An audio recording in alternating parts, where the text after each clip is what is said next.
it's me, Lauren, for Lovely's Instinct, and today I'm coming to you with another Q&A, a video series that I started a few weeks ago, just answering commonly asked questions on my videos.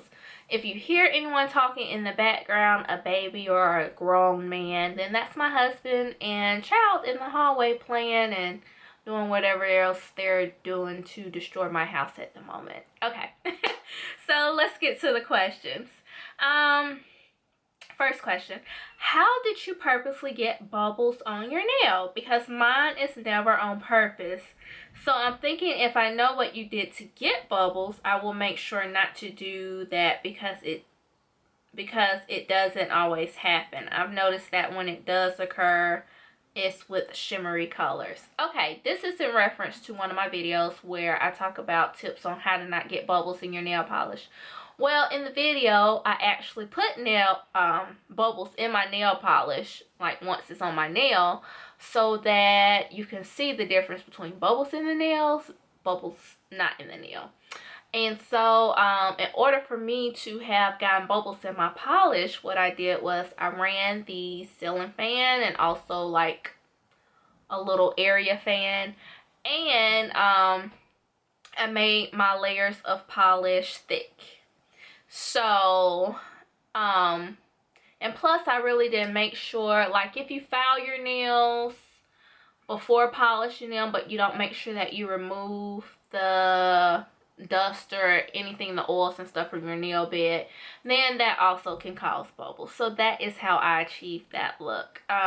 Like I always tell people, in that video you could watch it to get all the tips, but kill all the fans for the most part in order to avoid bubbles in your polish, and use thin coats of polish. With what do you clean your brushes when using hard gel? I use a lint-free wipe with alcohol on it. Or you could also use the cleanser if the gel system has a cleanser, which is some form of alcohol, it just has more in it, then you could use that as well to clean the brush, and that will get all of the gel out.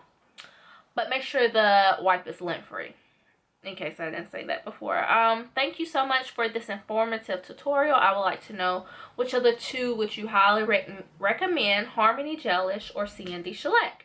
Are they the same products?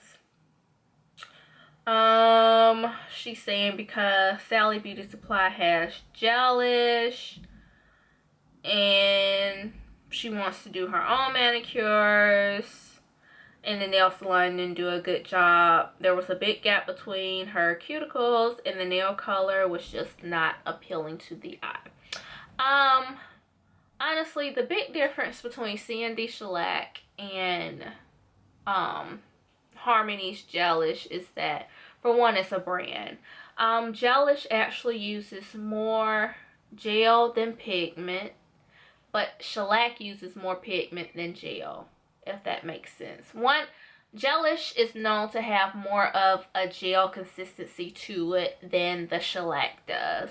So some people prefer Gelish because supposedly it's a harder gel polish than it is for shellac. And then also some people like Gelish because of the color range.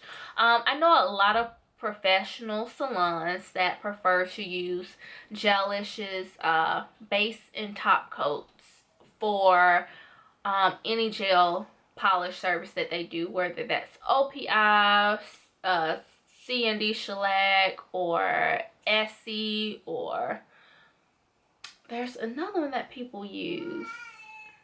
It's not IBD. What is... China Glaze has one. Who is Shellac? I don't know. I can't remember. It's another one. But anyways, they use Gelish for their base and top coat. And I'm guessing either for one, they don't want to continue buying base and top coats, or for two, they use the Gelish and like it the most out of all the other systems. I can't answer that for the salon, but I've seen it done. That's what people do. But yeah, the difference is C&D wants to stay a professional brand, meaning they do not want to sell to people who do their nails at home, people who are not professionals.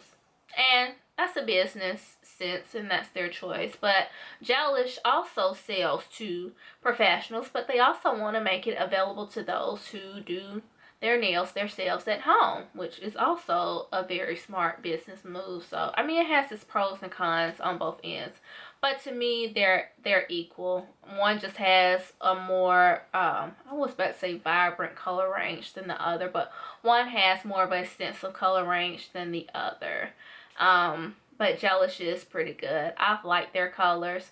I didn't really notice a difference on the wear between both of them. I think if you just apply it really good and really well, the process of actually applying it to the nail is what makes the difference. And I think some people have to realize that, and that's even with professionals who do hair, nails, and makeup. Yes, sometimes it's good to have high-end products, and yes, some products that are more pricier than others may be more pigmented, may have a higher quality to them. But if the person who's actually applying the product doesn't know what they're doing, or they don't apply it well, it's still going to look like crap at the end of the day. So I think that in order to get your money's worth and to really get the wear out of it, is to know how to apply it well, and how to prep first as well. That goes into applying gel polish. So I hope that answers your question. And I think that was the last one for this Q&A. So as always, if you have any questions, comments, or anything else, comment below or send me a message and I will get to them soon. And I will talk to you all soon. Bye.